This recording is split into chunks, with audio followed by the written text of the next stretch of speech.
जमाल हैदर साहब, जैसे कि हम देख रहे हैं कि इंडिया की जो नाकामी है वो हर जगह सामने आ रही है, वाज़े सबूत भी मिल चुके हैं। जैसे कि अताउल्लाह तारट ने भी कहा है कि अगले 24 घंटे में भारत जो है वो जारियत का इरादा रखता है। आप क्या समझते हैं, भारत क्या प्लान कर रहा है और हमारी दिफाई तैयारी कैसी है? शुक्रिया। मेरा नाम जमाल हुसैन है और आप सही कह रही हैं कि हिंदुस्तान एक्शन के लिए कि वो तैयार हो रहा है।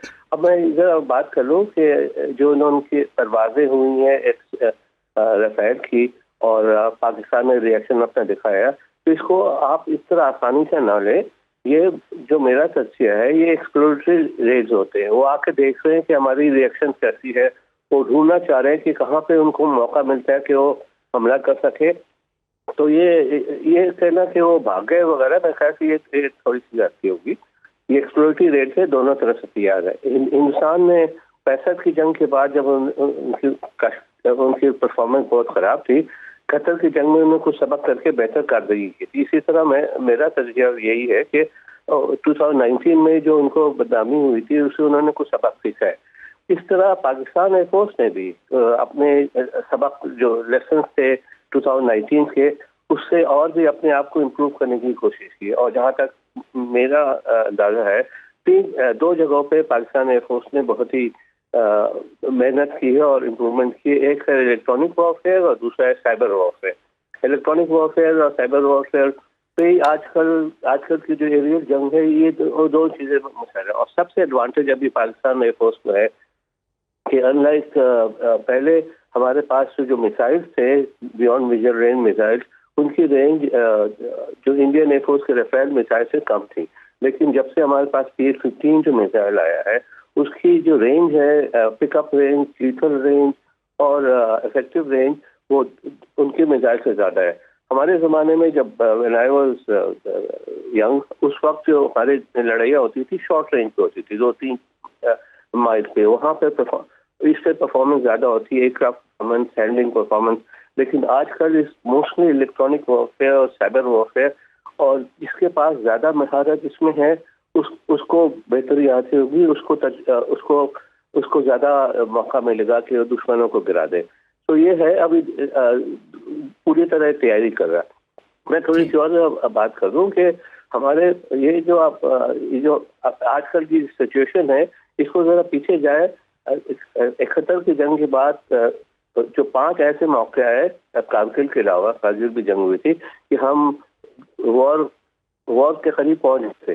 1986-87 में जब ब्रास स्ट्राइक्स उन्होंने ऑपरेशन किया था, हमने उन्हें बता दिया कि हमारे पास न्यूक्लियर बॉम्ब है, बॉम्ब के बेचने की पॉलिसी। और जियाउल हक की क्रिकेट विश्वास थे, वो हमारी तरफ से उनकी तरफ से वो खतला कर गया।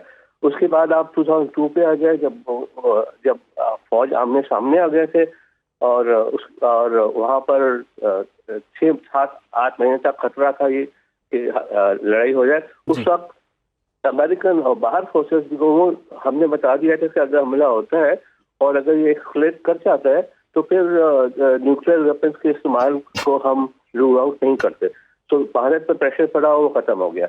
2016 उड़ी के बाद भी उन्होंने ग्राउंड ऑपरेशन पे हमला किया और हम दोनों ने कहा कि जी। और बिल्कुल 2016 के बाद 2019 में भी कुछ ऐसी ही सूरत हाल बनी थी। आपने बड़े अहम नुकात पे बात की जमाल साहब। अच्छा जमाल साहब, आपको क्या लगता है, जैसे कि शाजी साहिबा ने कहा कि इंडिया जो है वो फुल फ्लैज जंग के मूड में नहीं है, वो छेड़छाड़ करेगा, लेकिन उन्होंने अपनी ऑडियंस को सेटिस्फाई तो करना है, कुछ ना कुछ तो करेंगे वो। और लास्ट टाइम भी हमने देख ही लिया कि जब 2019 में उन्होंने कुछ करने की कोशिश की तो हमारे कुछ पौधे जो हैं उनको जरूर नुकसान पहुंचा, लेकिन उन्होंने वहां पर एक मीडिया वॉर के अंदर उन्होंने ये चीज डेवलप जरूर कर दी कि हमने को बहुत बड़ा तीर मार दिया, हालांकि हकीकत में ऐसा कुछ भी नहीं था।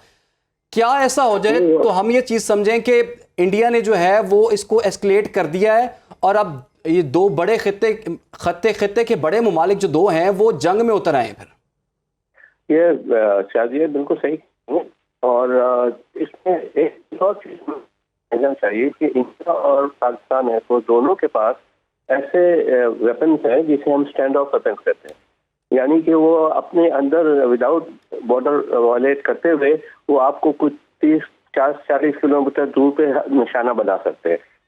तो ये आप याद रखें कि हिंदुस्तान भी हम पे हमला कर सकता है सक्सेसफुली, और हम भी इसका जवाबी हमला कर सकते हैं।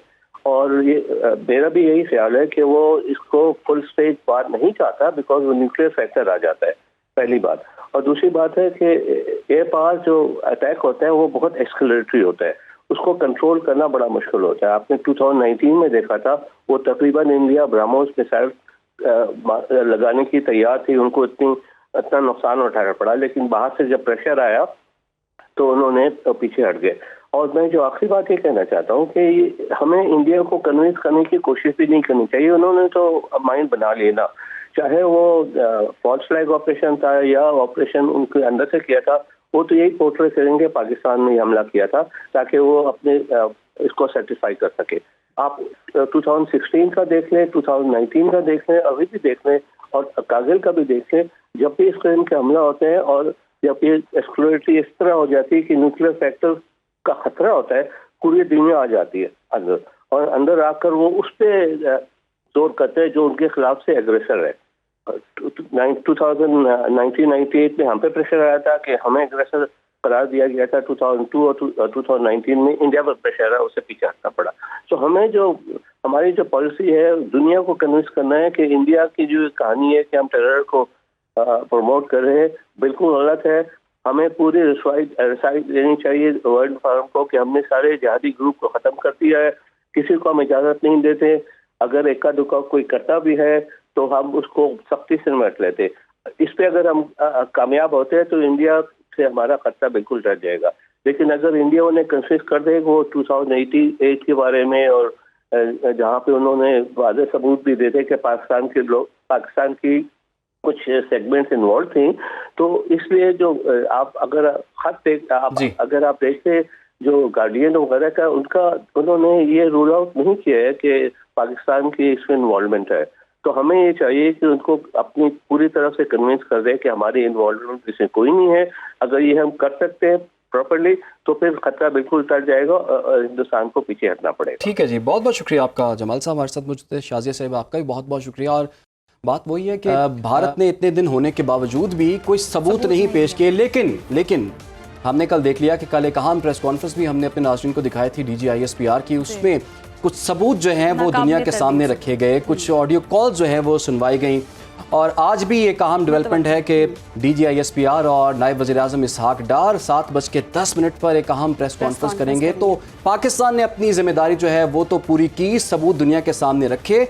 इससे पहले जो जिंदा सबूत हमारे पास मौजूद है कुलभूषण यादव की शक्ल में, वो भी दुनिया के सामने मौजूद है। बहुत से डोजियर्स हम दुनिया के डिफरेंट ममालिक में पहुंचा चुके हैं, सलामती कौंसिल में भी ये बात हो चुकी है और अक़वाम मुत्तहिदा में भी ये बात हो चुकी है। तो दुनिया को इस चीज़ का नोटिस करना चाहिए। जैसे कि हम सारे सबूत भी दे चुके हैं और बारहा कह भी चुके हैं कि हमारी जो अमन की ख्वाहिश है उसे कमजोरी ना समझा जाए। हम मुंह तोड़ जवाब देना जानते हैं, हमारी अफवाज पाकिस्तान मुंह तोड़ जवाब देना जानती है, और किसी भी भारत की जानिब से जारियत की गई तो मुंह तोड़ जवाब दिया जाएगा।